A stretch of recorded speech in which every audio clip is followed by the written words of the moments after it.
सो तो हम लोगों ने इस कॉन्सेप्ट में ये सीखा था कि बेसिक्स ये सीखा था कि आप फोर्स अप्लाई करते हो, फ्रिक्शन नो डाउट पीछे लगेगा, और अगर अप्लाइड फोर्स का वैल्यू स्टैटिक फ्रिक्शन से कम या उसके बराबर होता है और बॉडी रेस्ट पे रहती है, बॉडी रेस्ट पे रहती है बेटा, तो वो हमेशा स्टैटिक फ्रिक्शन होगा। और हमने प्रीवियस कोई एग्जांपल किया था, उसमें बोला था कि मैक्सिमम फोर्स मान लीजिए 12 न्यूटन है, तो अगर तुम लोगों ने 4 न्यूटन फोर्स लगाया तो बॉडी पे तुम कितना फोर्स लगाओगे? एक तरह से 4 न्यूटन, तो फ्रिक्शन भी कितना लगेगा? 4, क्योंकि ये तो एक स्टैंडर्डाइज्ड रिजल्ट था। 12 न्यूटन से कम लगा तो बॉडी हमेशा रेस्ट पे या body is at the verge of start रहता है, otherwise that block always remains at rest.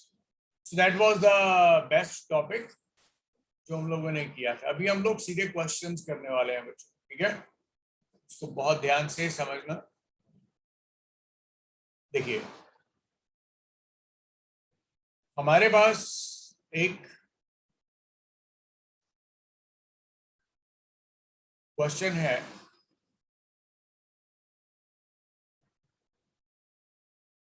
देखिए हम लोग इस कॉन्सेप्ट में ना बच्चों दो अलग अलग केसेस लेके चलेंगे, अलग अलग केसेस, ठीक है?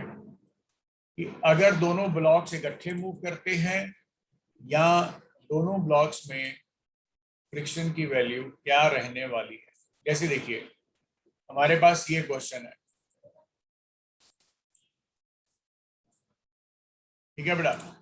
तुम्हें यहां पे दे रखा है बेटा कि तुम ऊपर वाले ब्लॉक पे फोर्स लगा रहे हो F डैश, और यहाँ पे कोएफिशिएंट ऑफ फ्रिक्शन 0.5 है, यहाँ पे कोएफिशिएंट ऑफ फ्रिक्शन 0.2 है। ये तुम्हें दे रखा है, ये तुम्हें बेटा दे रखा है, ये वाला पॉइंट, ठीक है?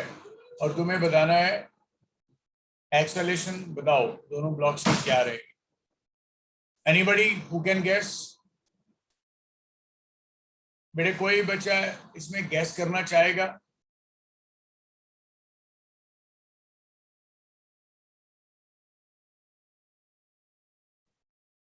ओके बच्चों, चलो मैं बता रहा हूं। ये सबसे इंपॉर्टेंट, सबसे बेस्ट क्वेश्चंस हैं फ्रिक्शन में जो ज्यादातर पूछे जाते हैं बच्चों। तो देखते हैं क्या है इसमें। अब इसमें हम लोग क्या बोलेंगे कि find the acceleration of the blocks 40 Newton करके, और ये F डैश आ गया 0.5 और ये 0.2 आ गया, और F डैश, और एक्सेलरेशन निकालना है। अब सबसे पहले तुम ये देखो बेटा, मेरे साथ साथ बेटे से करते जाना इसको सॉल्व, ठीक है? तो तुम्हें इजी लगेगा, मेरे साथ साथ करते जाओगे तो इजी लगेगा, स्टेप बाय स्टेप। देखो बच्चे, ये यहाँ पे हमारे पास सरफेस है और यहाँ पे भी फ्रिक्शन है बेटा। अब मेरा पॉइंट जो है ना बहुत जबरदस्त वे में समझना, तुम इस पे फोर्स इधर को तो लगा ही रहे हो, ठीक है बेटा? ये तुमने F डैश फोर्स इधर को लगाई है। अब तुम्हें ना कुछ देखना है इसमें कि ऑब्वियस सी बात है बेटा, ये बहुत ऑब्वियस बात है कि ये रेड ब्लॉक पे जो तू फोर्स लगा रहा है बेटा, ये आगे जाना चाहता है। तो रेड ब्लॉक के ऊपर ये जो ब्लैक ब्लॉक है, ये इस पे फ्रिक्शन किधर लगाएगा? पीछे लगाएगा। काल दे दे F1, और यहां पे बेटा तेरे को पास नॉर्मल एक्शन आ जाएगा N1, और इसका वेट तो नीचे लगेगा लगेगा, वो मैं यहाँ पे ऐसे शो कर देता हूँ, बाद में लिख देता हूँ। और इसमें अब ब्लैक ब्लॉक आ गया और एक ब्लू सरफेस आ गया, ये वाला जो नीचे ड्रॉ किया हुआ है। अभी तेरे को पता है बेटा कि अगर तू ब्लैक ब्लॉक की बात करेगा तो ब्लैक ब्लॉक आगे जाने की टेंडेंसी रखेगा, तो ब्लू वाला जो है वो इस पे फ्रिक्शन किधर लगाएगा? पीछे को। और ये आगे जाने की टेंडेंसी क्यों रखेगा? क्योंकि ये जो रेड वाला है, रेड वाले के ऊपर ब्लैक वाले ने पीछे को फ्रिक्शन लगाया, तो ब्लैक वाले ने रेड वाले पे किधर लगाया? रेड वाले ने ब्लैक वाले पे किधर लगाया? आगे को, F1। बेटा क्लियर हुआ ये? बेटा ये बहुत सिंपल है बेटा, Newton third law of motion. अगर एक फॉरवर्ड फोर्स लग रहा है, एक बैकवर्ड लग रहा है, मैं तुम्हें एफबीडी बना के दे रहा हूं, और यहाँ पे तेरे पास नॉर्मल एक्शन बेटे N2 आया। अब मैं तेरे को बना के दे रहा हूँ इधर से सारे, ठीक है। अभी तुम ये ऊपर वाले ब्लॉक का एफबीडी बनाओ, लॉजिक समझते जाना, ड्रॉ करते जाना, अच्छा जाओगे। देखो ये एफ डैश लगाया, ये तुमने बाहर से अप्लाइड फोर्स लगाया,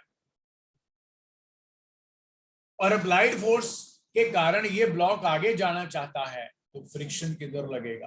पीछे लगेगा। बेटा ये तो क्लियर हुआ, फ्रिक्शन पीछे लगा। बेटा बोलना जरूरी है साथ में। नॉर्मल रिएक्शन लगा बेटा, ऊपर को N1 आ गया, और यहां पे बेटा तेरे पास इसका वेट mg आ गया नीचे को, उसको वेट को ड्रॉ कर दे, mg नीचे को। mg कितना आ गया? 5 kg मास है, g ग्रेविटी, ठीक है। अब मैं तेरे को थोड़ा सा इसमें एनालिसिस करवाऊंगा, फिर तेरे को मैं डिटेल में कराऊंगा कि इसको करना क्या था, ठीक है बेटा। अब तू एमपीडी का बड़ा ब्लॉक ड्रॉ कर दे।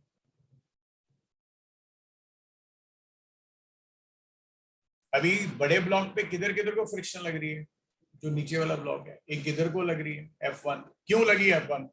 मेरे को नहीं समझ लगी क्यों लगी, मेरे को नहीं समझ लगी, पर मेरे को ये समझ लगी कि ये ब्लॉक जब आगे जाएगा तो नीचे वाला ब्लॉक उसको पीछे को फ्रिक्शन देगा। तो ऑब्वियस ही बात है, ऊपर वाला ब्लॉक इसको फ्रिक्शन आगे को देगा, न्यूटन थर्ड लॉ। बेटा क्लियर हुआ बच्चों?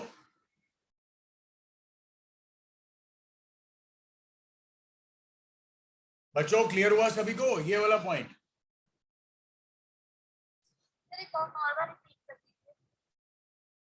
बेटा मैंने इसलिए बोला था डायग्राम जो है बिल्कुल साथ साथ ड्रॉ करते जाओ, क्योंकि अगर आप डायग्राम बाद में ड्रॉ करोगे तो चीजें समझ नहीं लगेगी। चलो दोबारा से ड्रॉ करते हैं बेटा, नो प्रॉब्लम बेटा, कोई प्रॉब्लम नहीं है, दोबारा से करते हैं। पर अभी एडवाइस दे रहा हूं, डायग्राम ड्रॉ करते जाओ साथ साथ में, ठीक है। सुनो सुनो बच्चों, तुम इस पे इधर को फोर्स लगा रहे हो तो फ्रिक्शन पीछे लगेगा इस पे, ठीक है कि गलत? तो फ्रिक्शन की F1 की मैक्सिमम वैल्यू क्या आएगी बेटा? Coefficient of friction into normal action, और यहाँ पे नॉर्मल एक्शन इसके ऊपर किधर लगेगा? इधर को लगेगा, 5 वाले में, है ना। तो म्यू1 तेरे पास कितना है बेटा? म्यू1 कितना है? 0.5। और नॉर्मल एक्शन कितना है बेटा? क्योंकि तुम ऊपर डायग्राम देखो, N1 ऊपर है, 5g नीचे को है। कितना आ गया बच्चे? 25 न्यूटन। मतलब इनके बीच में मैक्सिमम वैल्यू ऑफ फ्रिक्शन जो रह सकती है वो 25 न्यूटन है। समझ गए मेरा पॉइंट?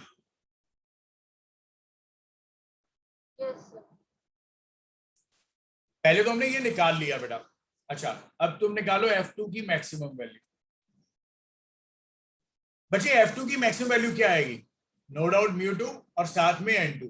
अब मैं तेरे को N2 बताता हूं, N2 कैसे आया। देख बेटा, ये 10 kg वाला ब्लॉक रखा, 5 kg ने इस पे नॉर्मल रिएक्शन नीचे को देना है और 10 ने ऊपर देना है। बेटा ये देख, नीचे वाली बॉडी ने इसको ऊपर को नॉर्मल रिएक्शन दिया, तो ऊपर वाली बॉडी ने नीचे को देना है नॉर्मल रिएक्शन N1। क्यों देना है N1? क्यों? न्यूटन थर्ड लॉ है, न्यूटन थर्ड लॉ। और बेटे नो डाउट तुम्हारे पास फ्रिक्शन यहाँ पे ये μ2 आएगा और ये N2 आएगा ऊपर को, और इसका वेट आ जाएगा 10g नीचे को। तो यहां से बेटे N2 का वैल्यू कितना आ गया तेरे पास? बोल एक बार। N1 प्लस 10g, तो ये आ गया 15g एज N2। तो फ्रिक्शन कितना आ गया बेटा? मैक्सिमम वैल्यू ये बेटे 0.2 है और ये 15g है। कितना आया बेटा? ये 30 न्यूटन। ये क्लियर हुआ? ये वो फ्रिक्शन नहीं है जो लग रही है, समझ गए ना, ये स्टैटिक फ्रिक्शन है। बॉडी जब रेस्ट पे होता है, बॉडी जब बेटा रेस्ट पे होता है तो उसको कोई भी फ्रिक्शन नहीं लगती जब तक आप फोर्स अप्लाई नहीं करते। बच्चों तुम्हें बताना पड़ेगा, ये पॉइंट क्लियर हुआ सभी को कि नहीं?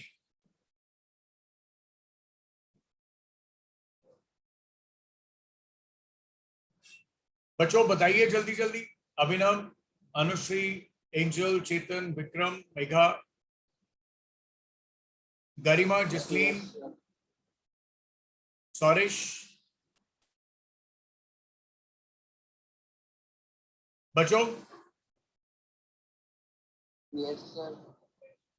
ग्रेट, बहुत बढ़िया। अब मैं तुम्हें जो इसमें बता रहा हूं बेटा, वो यही चीज बता रहा हूं कि इसमें फ्रिक्शन का ये कॉन्सेप्ट है। अब ये मतलब नहीं है बेटा कि इसकी वैल्यू निकाल दी मतलब ये एक्ट कर रहा है, ना ना ना ना ना, ना। देखो ऊपर वाले केस में भी मैंने यही बताया था, 12 न्यूटन निकाल दिया मतलब ये नहीं कि एक्ट कर रहा है, मतलब अगर 4 न्यूटन लगा तो इसका आंसर 4 आएगा। इसका आंसर 12 कब लेंगे, जब ये 14 होगा या 12 से ज्यादा होगा, तब इसका 12 लिखेंगे, नहीं तो 12 से कम वैल्यू का नाम वही रखेंगे। ओके बच्चे, अब देखो हमारा इसका लॉजिक क्या शेयर करते हैं। तो ये तो आगे ये कॉन्सेप्ट। अब हमेशा याद रखना बेटा, हमेशा याद रखना, हमेशा याद रखना, हम इसमें सबसे पहले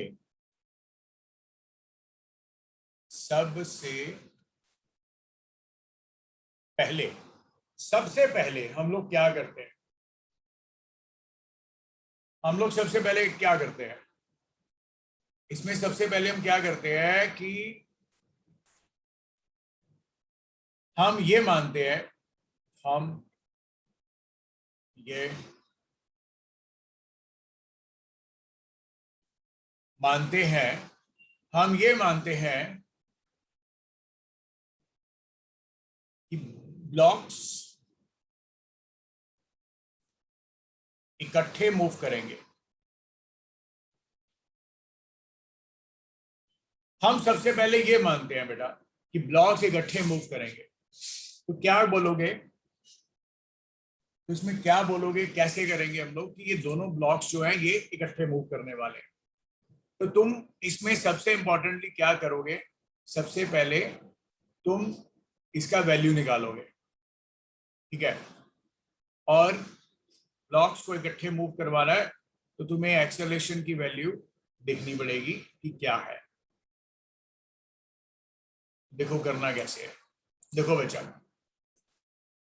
तुम क्या करो, तुम्हें फोर्स का वैल्यू तो ऑलरेडी दे रखा है बेटे 40 न्यूटन, 40 न्यूटन, और तुम सबसे पहला स्टेप ये मानते हो बेटा, हिट एंड ट्रायल मेथड होता है ये, हिट एंड ट्रायल मेथड, बहुत सिंपल, बहुत बढ़िया, मजा आ जाता है कॉन्सेप्ट करते करते। क्या कॉन्सेप्ट है, मैंने बोला स्टेप 1 सबसे पहले होता है कि ये दोनों इकट्ठे मूव करने वाले हैं। तो जब तुम बोलोगे सर ये दोनों इकट्ठे मूव करने वाले हैं तो तुम क्या करोगे, तुम क्या करोगे, तुम 40 न्यूटन फोर्स लिखोगे और 40 न्यूटन के हिसाब से सबसे पहले तुम इस सारी बॉडी को एक बॉडी मान लोगे जिसपे तुम 40 न्यूटन फोर्स लगा रहे हो, और पीछे को यहाँ पे तूने ऑलरेडी निकाल दिया 30 न्यूटन। तो ये बात पक्की होगी कि इन दोनों की एक्सेलरेशन सेम आएगी। तो ये एक्सेलरेशन का वैल्यू कितना आ जाएगा बेटा, total force which is 40 minus 30 put by total mass 10 by 15, तो ये आ गया बेटे 2 by 3। तो ये दोनों ब्लॉक्स की एक्सेलरेशन 2 by 3 आएगी पर वेट। हमें इसमें ये भी देखना पड़ेगा, ये स्टेप 1 था, सिर्फ हिट एंड ट्रायल मेथड की टोटल एक्सेलरेशन कितनी आ गई अगर ये दोनों इकट्ठे मूव करें। तो तुम बोलोगे सर 2 by 3 के साथ, पर वेट करेंगे कि क्या रियलिटी में 2 by 3 आएगी कि नहीं आएगी। नाउ चेक, क्या कि तुम इस पे 40 न्यूटन फोर्स लगा रहे हो और तुम बोल रहे हो कि ये एक्सेलरेशन इसकी कितनी आ गई है 2 by 3, तो फ्रिक्शन पीछे को कितना लगा बेटा, F1। तो बेटा ये F1 का वैल्यू कितना आया, बोल जल्दी जल्दी। Forward force minus backward force is equal to what, mass into acceleration. और एक्सेलरेशन की वैल्यू क्या है बेटा तेरे पास, 2 by 3। तो यहां से तुम्हारे पास बेटा यहाँ पे याद रखना, तुम F1 का वैल्यू μn नहीं लिखोगे, याद है ना, ऊपर मैंने बताया था μn तो मैक्सिमम वैल्यू होती है जो पहले लिख लेते हैं, बाद में अप्लाइड फोर्स के हिसाब से फ्रिक्शन बताते हैं। ये तुम्हारे पास आ गया बेटे 10/3 इज इक्वल टू व्हाट बेटे F1। ये कितना आ रहा है तेरे पास 110/3 एज F1। 110/3 ही होता क्या बेटे 33 point something Newton, 33.7 near about Newton. तो F1 की वैल्यू तुम्हारे पास कितनी थी 25, और तुम्हें पता है बेटा यहां पे ये 33.7 आ रहा है। तो मतलब अगर F1 की वैल्यू 25 से कम आती तो दोनों ब्लॉक्स इकट्ठे मूव करते, पर हमारे पास फ्रिक्शन की वैल्यू 33.7 आती है और गूगल अंकल भी कहते हैं ये 25 से ज्यादा है। सो दोनों ब्लॉक्स इकट्ठे मूव नहीं करेंगे। मेरे को ये बताओ समझ लाया कि हंसी आई? बच्चे बोलना बड़ा जरूरी है यार। देखो मैं तुम्हें थोड़ा सा आइडिया फिर से दे रहा हूं। ऐसे कॉन्सेप्ट्स को सॉल्व करने का एक ही मेथड होता है, तुम फोर्स लगा रहे हो और तुम्हारे पास फ्रिक्शन का दो स्टैंडर्ड वैल्यूज होता है, μSN स्टैटिक वाला और Fk का μKN। अगर बॉडी मोशन में आ गया तो काइनेटिक, अगर बॉडी रेस्ट पे रहा तो स्टैटिक।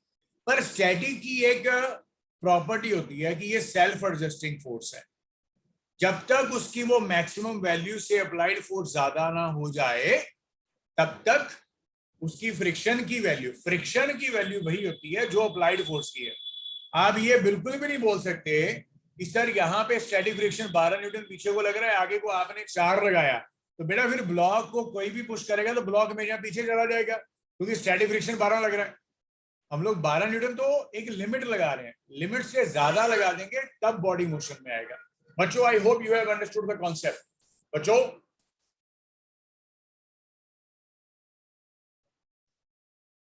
बच्चों कॉन्सेप्ट क्लियर हुआ कि नहीं? मैं एक बार फिर से, मेरे को पता है ज्यादातर स्टूडेंट्स को इसमें दिक्कत आ जाती है क्योंकि अभी ऑफलाइन नहीं है, तो ऑनलाइन में दिक्कत आ जाती है, आई मीन ऑफलाइन में भी दिक्कत आती है। ये कॉन्सेप्ट करने के बाद बच्चे रो रहे होते हैं, घर पे पापा को कॉल करते हैं, मम्मा को कॉल करते हैं। मैंने तो मेडिकल रखा था और मेडिकल रखा था, उसमें मेरे को थोड़ी पता था कि ऐसे क्वेश्चन भी आते हैं। ओके मैं तुम्हें फिर से बता रहा हूं, सबसे पहले तुम फ्रिक्शन की स्टैंडर्ड वैल्यूज निकाल दो। तो मैंने तुम्हें ये तो चलो बता ही दिया, F1 के लिए मैक्सिमम वैल्यू 25, मतलब अगर तुम कुछ भी करो, अगर यहां पे फ्रिक्शन की वैल्यू 25 से कम आएगी तो ये दोनों ब्लॉक इकट्ठे जाएंगे। अब समझ लगा मेरा पॉइंट? अगर फ्रिक्शन की वैल्यू 25 से ज्यादा आ गई तो ये दोनों ब्लॉक इकट्ठे मूव नहीं करेंगे। तो सबसे पहले F1 मैक्स निकाला, F2 मैक्स तुमने अभी 30 निकाला, 30 न्यूटन। तो मैंने तुम्हें ये बोला तुम सीधा पहले यहां पे यही चेक कर लो, कॉमन एक्सेलरेशन निकालो ही ना, कॉमन एक्सेलरेशन निकालो ही ना, सीधा फ्रिक्शन का वैल्यू चेक कर लो, फ्रिक्शन का वैल्यू चेक कर लो, ठीक है? तो देखो फ्रिक्शन का नहीं, एक्सेलरेशन निकालना पड़ेगा। देखो स्टेप वन ब्लॉक इकट्ठे मूव किए, ब्लॉक इकट्ठे मूव किए, तो क्या बोला, ये दोनों ब्लॉक का एक सिस्टम बना दिया जिसके लिए अप्लाइड फोर्स तुम्हारे पास 40 न्यूटन है और फ्रिक्शन जो पीछे को लग रहा है वो F2 है, और ये तुमने यहां पे F2 निकाला हुआ है, और ये फ्रिक्शन की वैल्यू तुम्हारे पास तुमने निकाली है 30 न्यूटन है, और ये 15 किलोग्राम का मास आ गया और इसकी एक्सेलरेशन ए आ गई। मतलब एक्सेलरेशन ऑफ ब्लॉक ए, ये वाला let it be A block, ये वाला let it be B block. इन दोनों की एक्सेलरेशन सेम आई, total force, forward force minus backward force by the mass, ये बेटे 2/3 आया। अब हमने यूज किया यही कॉन्सेप्ट पहले ब्लॉक ए के लिए। ब्लॉक ए के लिए तुमने क्या किया, तूने फोर्स लगाई 40, अब पीछे को तुम फ्रिक्शन का नाम F1 लिख दो। तुम F1 का नाम 25 नहीं लिखोगे क्योंकि ये स्टैटिक है, तुम F1 का वैल्यू निकालोगे कि अगर इसकी एक्सेलरेशन 2/3 आ जाए, मास 5 kg आ जाए, ब्लॉक ए की बात कर रहे हैं जो ऊपर ड्रॉ किया है, तो बेटा तुमने यहाँ पे 40 minus friction is equal to mass and acceleration of combined, और यहां से तुमने F1 निकाला 33.7, तो ये तुम्हारे पास इस 25 से ज्यादा आ रहा है। तो conclusion as F1 is greater than 25 newton which was expected। अगर इससे कम आता तो दोनों इकट्ठे मूव करते हैं। So both the blocks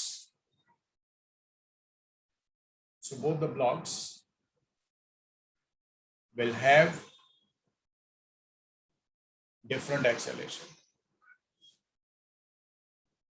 Both the blocks will have the different acceleration. बच्चों क्लियर हो गया सभी को ये वाला पॉइंट? अब तो बेटा थोड़ा रिस्पॉन्ड करो यार, जल्दी जल्दी सारे बच्चे। नाउ बेटा बोलना जरूरी है यार। अब तो देखिए मैंने 3 बार ये चीज बता भी दी है और फिर से पूछ रहा हूँ, बेटा समझ लग गया? फिर से बोलोगे नहीं समझ लगा तो कोई टेंशन वाली बात नहीं, आपको बता दिया जाएगा, पर कम से कम बोलना तो पड़ेगा तुम्हें। तो अब हम लोग बोल देंगे कि इसका एक्सेलरेशन ये है, तो तुम बोलोगे 40, अब 25 न्यूटन लगा लो क्योंकि इसके ऊपर 40 लग रहा है और ये 25 है, क्योंकि तुमने ये बोथ द ब्लॉक्स वाली थ्योरी को फेल कर दिया, फिर नया स्टेप लिया। नाउ फिर तुम इस पे फोर्स 40 लगाओगे, इसके 25 लगाओगे, मास 5 और ये एक्सेलरेशन ए आ गया 3। और जब तुम बी ब्लॉक की बात कर रहे हो बेटा, तो बी ब्लॉक पे इधर को फोर्स तो तुम्हारे पास 25 लगेगा, क्योंकि ये 25 इसके ऊपर बैक लगेगा तो इसके ऊपर आगे लगेगा, न्यूटन थर्ड लॉ, और इधर लगेगा 30 न्यूटन। तो ऑब्वियस ही बात है बेटा, ये 30 न्यूटन, ये फ्रिक्शन आएगा F2, पर F2 का वैल्यू तुम्हारे पास कितना है, यहाँ पे 30 न्यूटन है, और अप्लाइड फोर्स कितना है 25, तो ये मूव नहीं करेगा, तो इस पे एक तरह से फ्रिक्शन भी 25 लगेगा, तो एक्सेलरेशन ऑफ बी कितना आ जाएगा 0। मैंने पहले बोला था अगर अप्लाइड फोर्स फ्रिक्शन से कम है, अगर फ्रिक्शन की वैल्यू अप्लाइड फोर्स से ज्यादा है, तो ये फ्रिक्शन जो होती है कौन सी होती है, स्टैटिक, और स्टैटिक फ्रिक्शन की वैल्यू सेल्फ एडजस्टिंग होती है, तो इसकी वैल्यू हमेशा अप्लाइड फोर्स के बराबर ही होती है। I hope you have understood this concept now, is it everybody? चलो बढ़िया, चलो मैं तुम्हें एक क्वेश्चन दे रहा हूं, देखो सॉल्व करके।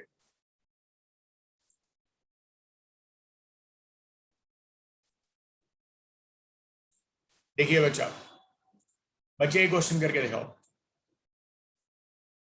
फाइंड एक्सेलरेशंस। क्वेश्चन फिर से वही है, find the acceleration of blocks. तुम सबसे पहले क्या करोगे, वही सबसे पहला काम क्या करोगे, दोनों ब्लॉक इकट्ठे मूव करेंगे। So I am giving you 4 to 5 minutes to solve this question, to think over. Hurry up, 5 minutes. बच्चों कर लिया?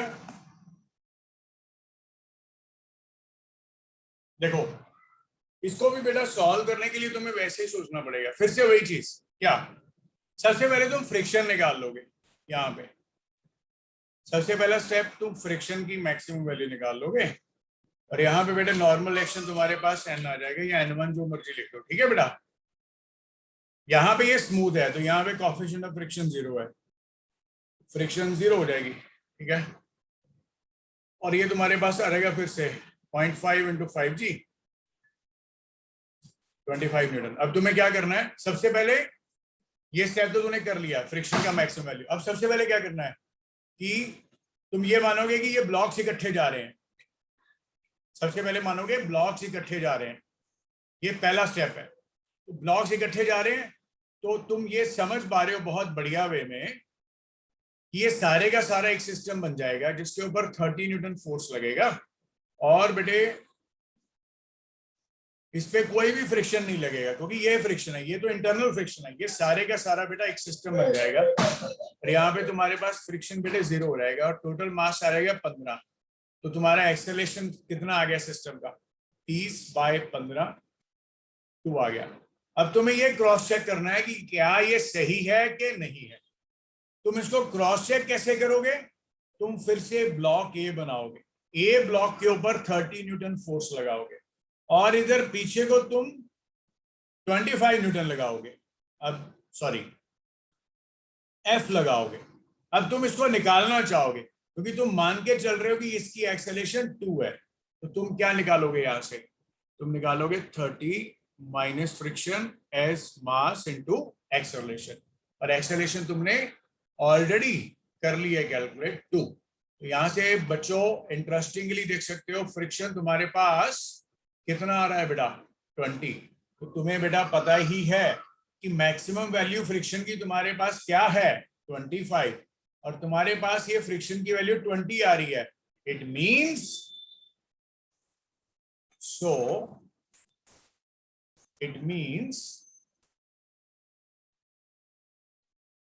it is less than F1 max. So it means both the blocks will move together. ये दोनों blocks जो हैं इकट्ठे move करेंगे क्योंकि इनके फ्रिक्शन की वैल्यू, क्योंकि देखो मैं बार बार तुम्हें ये चीज समझा रहा हूं, सबसे पहले मानो इकट्ठे जा रहे हैं, फिर एक्सेलरेशन निकालो, फिर इंडिविजुअल ब्लॉक की बात करो, यहां पे लिख लो कॉपी पे इंडिविजुअल, और इंडिविजुअल ब्लॉक से तुम फ्रिक्शन निकालो। अगर वो निकाली हुई फ्रिक्शन मैक्सिमम वैल्यू से कम आती है तो ब्लॉक्स इकट्ठे जाएंगे, और अगर वो ज्यादा आ जाती है तो ब्लॉक्स इकट्ठे नहीं जाएंगे। आई होप बच्चों तुम्हें ये चीज समझ लगी। बच्चों बच्चों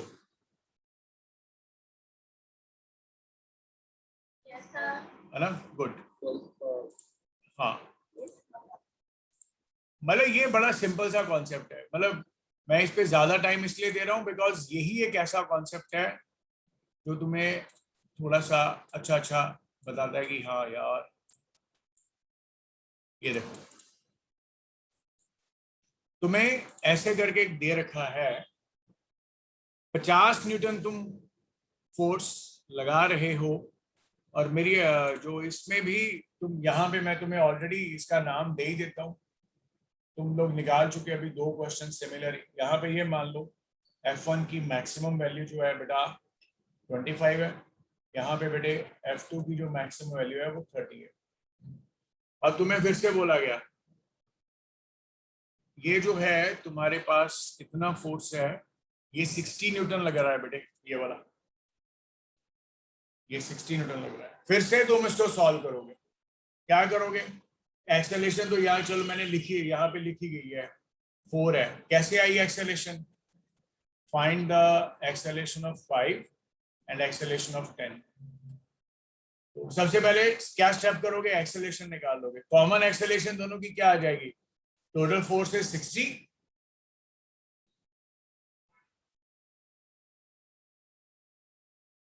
टोटल फोर्स कितनी आ गई 60, और जैसे हमें क्वेश्चन में दिया गया कि इसकी 4 मीटर पर सेकंड एक्सेलरेशन है, पता नहीं उसने कैसे लिख दिया, तो मान लेते हैं कि वो कह रहा है कि एक्सेलरेशन जो सिस्टम की है 4 है। अब ये चेक करेंगे 4 आ सकती है कि नहीं, ये चेक करेंगे।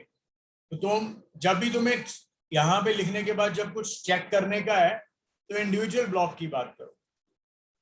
तो बच्चे इंडिविजुअल ब्लॉक 5 वाला की बात करो, तुम 5 वाले पे 60 न्यूटन फोर्स लगा रहे हो इस तरफ, और पीछे को तुम्हारे पास फ्रिक्शन निकलनी है, और ये 5 है, और ये इधर को आ रहा है ए एक्सेलरेशन जो कि तूने लिख दी है 4। तो बेटा तुम्हारे पास ये वैल्यू कितनी आ रही है 60 minus F1 is equal to 5 into 4. You are getting the value of the friction as what बेटे 40.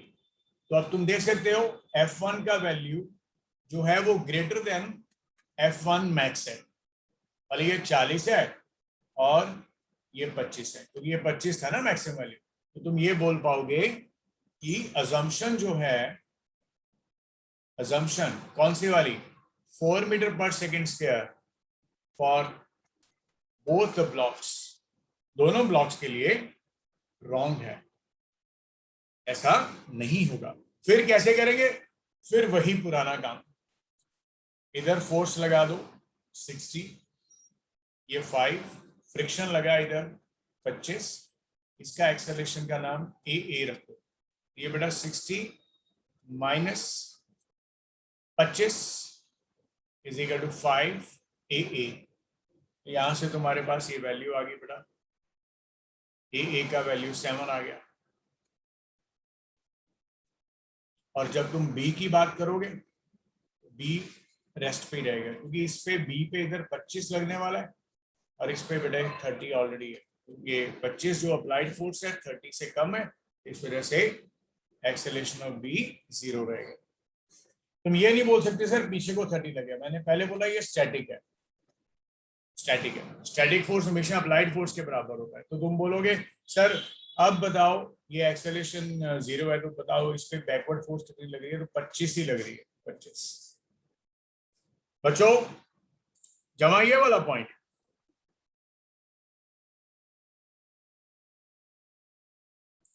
यस सर, ठीक है। अब एक और पॉइंट देखो बेटा, देखो एक और पॉइंट है कि हमारे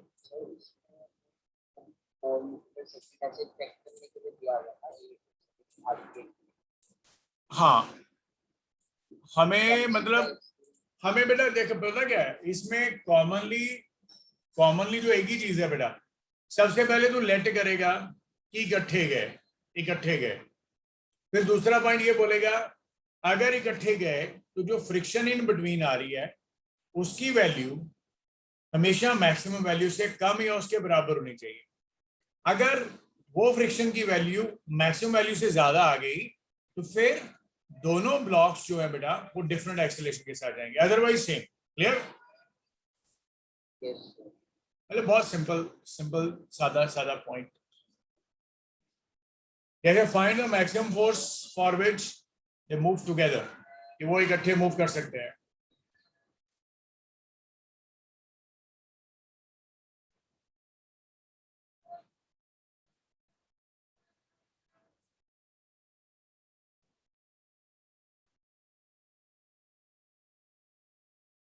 ओके अच्छा, find maximum force for which they move together, मतलब कहते हैं अब देखो जबरदस्त पॉइंट है ये, यहाँ पे फोर्स लगा रहा है इधर, ये देख सकते हो, तो कहते हैं एफ की मैक्सिमम वैल्यू निकालो जिसमें ये इकट्ठे मूव करें। बहुत सिंपल है बच्चे, बहुत सिंपल है। पता क्या, तुम फोर्स एफ लगाओ ताकि इकट्ठे मूव करें, तो तुम्हें एफ का वैल्यू निकालना है, अब ये एफ का वैल्यू कैसे निकालोगे, ये बात सुनो। ये दोनों इकट्ठे मूव करेंगे तो अपर वाले ब्लॉक का जो फोर्स है कितना आ जाएगा, आगे को 25, आगे वाले पे 25, और इसकी वजह से उसका एक्सेलरेशन कितना आ जाएगा बेटा, एक्सेलरेशन कितना आ जाएगा,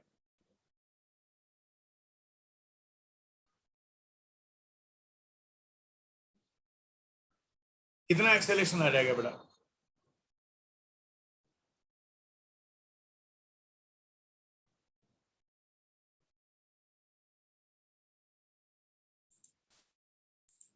इसका ये वाला फोर्स है, तो ये फोर्स ऑफ फ्रिक्शन ये आ गया, मास इसका 5 है, एक्सेलरेशन ए आ गया, इस ब्लॉक का नाम ए रख देते हैं, ए ब्लॉक।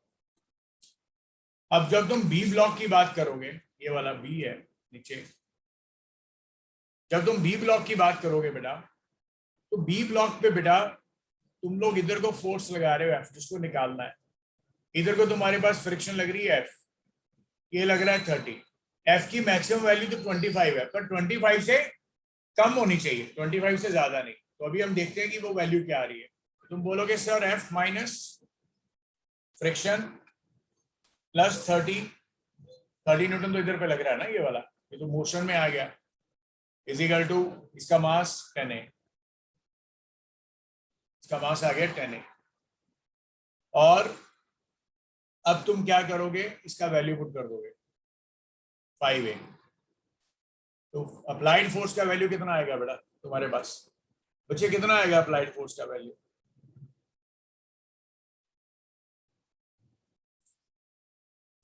फ्रिक्शन का वैल्यू निकालना है ना, देखो एक बार, माइनस एफ या equal to f plus 30 plus 10A। A कितना है? F by 5। ये देखो ये 2 आ गया बेटे, एफ कितना आ गया? 30 प्लस 3F, 30 प्लस 3F। और तुम्हें ये पता ही है एज एफ की मैक्सिमम वैल्यू 25 है, तो यहां पे वैल्यू पुट कर दोगे तो अप्लाइड फोर्स कितना आ जाएगा बेटा? 3 प्लस 3 टाइम्स 25, 105। ये आंसर आ गया बेटा। बच्चे क्लियर हो गया पॉइंट ये वाला? 105।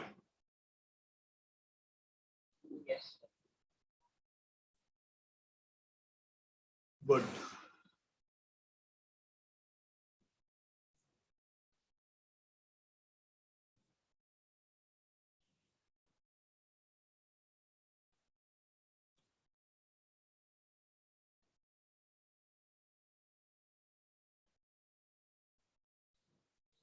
मतलब ये एक फंडामेंटल पॉइंट्स थे जो मतलब हम लोग इसमें ज्यादातर ये इन्हीं को हम डिस्कस करते हैं, like how to consider all that stuff. ठीक है बेटा? और किसी को कोई डाउट आज की क्लास में तो कुछ भी है तो बता सकते हो बच्चे। बच्चे कोई डाउट? अच्छा एक बेटा मैंने ना तुम लोगों को यार असाइनमेंट भेजी है सॉल्व करने के लिए यार, मतलब उसको निकालो, क्वेश्चन को सॉल्व करो, ठीक है? जो भी मेरी तरफ से, अब मैं तुम्हें अभी ये नोट्स शेयर कर रहा हूँ सभी को, अभी ये नोट्स शेयर कर रहा हूँ और सॉल्व करो बेटा उसको। जो भी डाउट क्वेरी है जरूर पूछो, जब तक पूछोगे नहीं, सुनोगे नहीं, समझोगे नहीं तो कैसे क्वेश्चन बनेगा। अब मैं तुम्हें ये क्वेश्चन दे रहा हूँ, ये वाला, ये क्वेश्चन सॉल्व करके भेजना। ट्राई करना बेटा, गलत ही ट्राई करना बट ट्राई जरूर करना। देखो आप लोग एक बात हमेशा याद रखो, क्लास में कोई भी टीचर पढ़ाता है वो हमेशा समझ लगती है, लेकिन हमें सब्जेक्ट कितना समझ लगा जब टीचर की दी हुई असाइनमेंट को या क्वेश्चंस को आप लोग सॉल्व करते हो, वो बहुत जरूरी है बेटा, वो बहुत जरूरी।